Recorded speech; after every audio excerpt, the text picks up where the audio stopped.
Savannah. I brought you a sandwich. Thanks. But before you can have it, you have to tell me how pretty and perfect I am. Tiffany flipped her hair and twirled around. We were only kids, and now that I look back, I wonder how they learned to be so cruel at such a young age. Get a life, Tiffany! She threw the sandwich on the ground and stepped on it. I rolled my eyes and walked away. Everyone at school knew how poor I was, and I was sick of it. They saw me sitting alone at lunchtime eating nothing.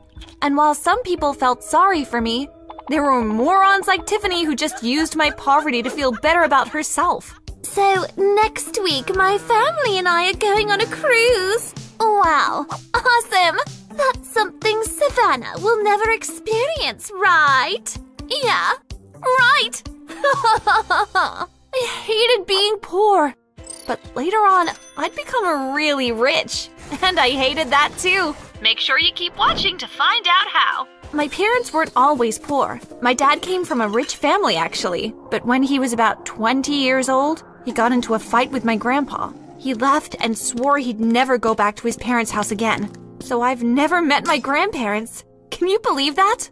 Then one afternoon after school, I got home and everyone was smiling. What's going on? Did someone win the lottery? No, Savannah, but close. What do you mean? Your grandpa died! How is that good? He left your dad $1 million! Wow! Yes, but actually I'm a bit upset because he could have left me more. It's because I'm his least favorite child. Instead of blowing it all at once, my dad contacted an investor friend, and after a few years, that million had grown into $1 billion.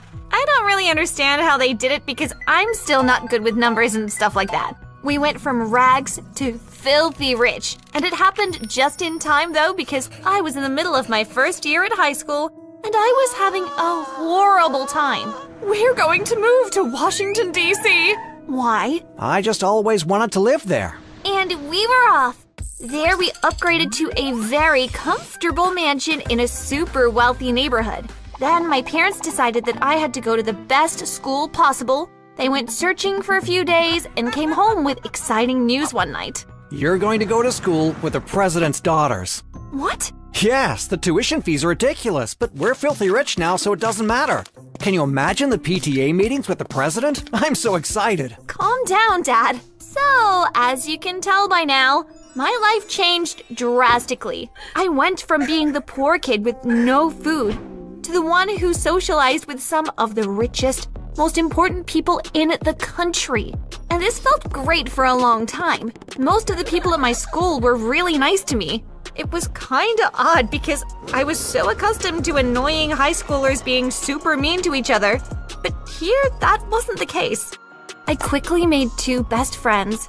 Adola was from Nigeria, and her dad owned a massive oil production company. Then there was Benita, who is from India. Her parents were both engineers. We'd hang out after school almost every day, and whenever they'd talk about their childhoods, I couldn't help but feel a bit envious since I was poor and didn't get to have much fun. I never let them know this though. They thought I always lived in a mansion in Washington and that my parents had always been super rich, just like theirs. Just as I was settling down into my new, perfect life, my dad started acting really strange. One night when we were having dinner, he broke some interesting news to us. So, I bought a zoo. You did what? Well, it's more like an animal sanctuary. It's 3 states away though, so I'm having the animals moved over here. Where are you going to put them? I already started building the facility. I can take you to see it. The drive will only take 1 or 2 hours. Dad, why did you do this? I don't know, I've just always wanted to help animals, and now I have enough money to do it, so why not? After a few months, the sanctuary was all set up and we went to visit.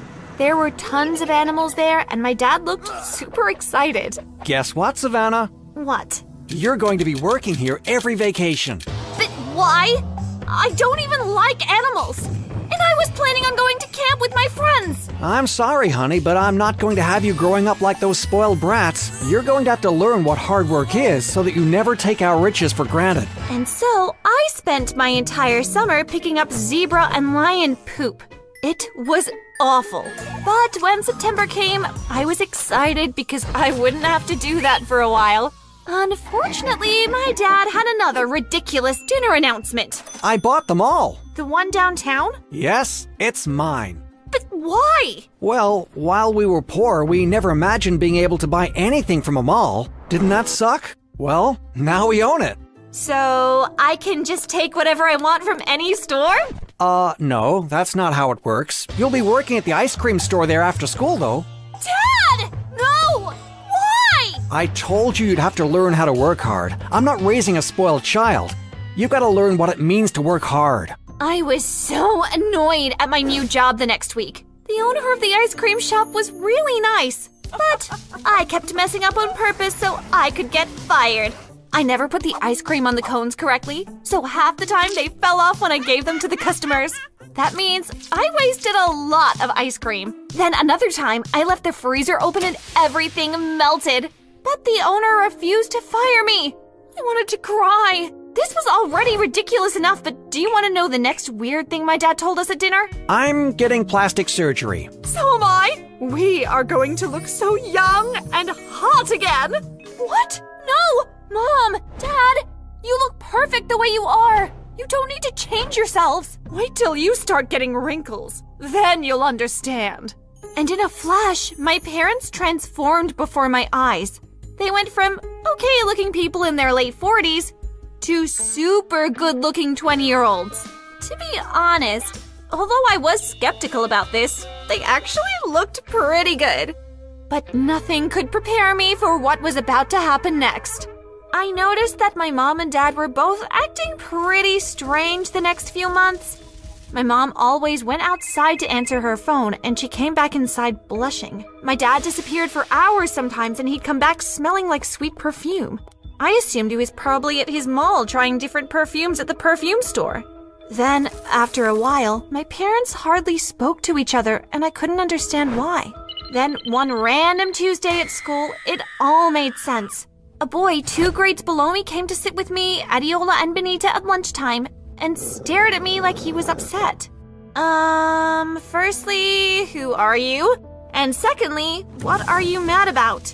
He took out his cell phone and showed me a picture of my dad holding another woman around her waist, looking totally mesmerized. Is this your dad? Yes. Who is that woman in the picture? That's my mom. I wanted to ask you to ask him to please leave her alone. I'm not ready for a stepfather. It's only been 3 years since my dad passed. What do you mean leave her alone? What have they been up to? You didn't know? Of course I didn't. I have no idea what's going on. Are they having an affair? Affair? They seem to be in a relationship. Your dad is always at my house. I was furious. I asked him to send me the picture, and as soon as I got home, I confronted my dad.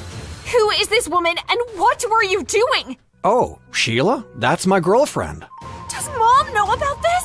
How could you? You ridiculous man! You son of Savannah! How dare you talk to your father like that? Mom!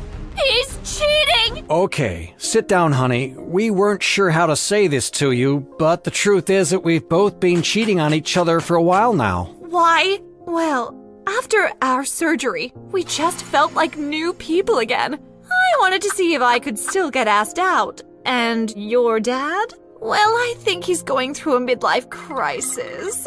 Either way, I've been casually dating lots of hot guys, and your dad has been dating Sheila. So what's the point of living together if you're not going to be faithful? Well, we were considering a divorce, but we decided to stay together for you. While taking deep breaths to control my anger and frustration, I explained to my parents that I did not need them to stay together for me. Our talk lasted a few hours, and at the end, they reached a resolution.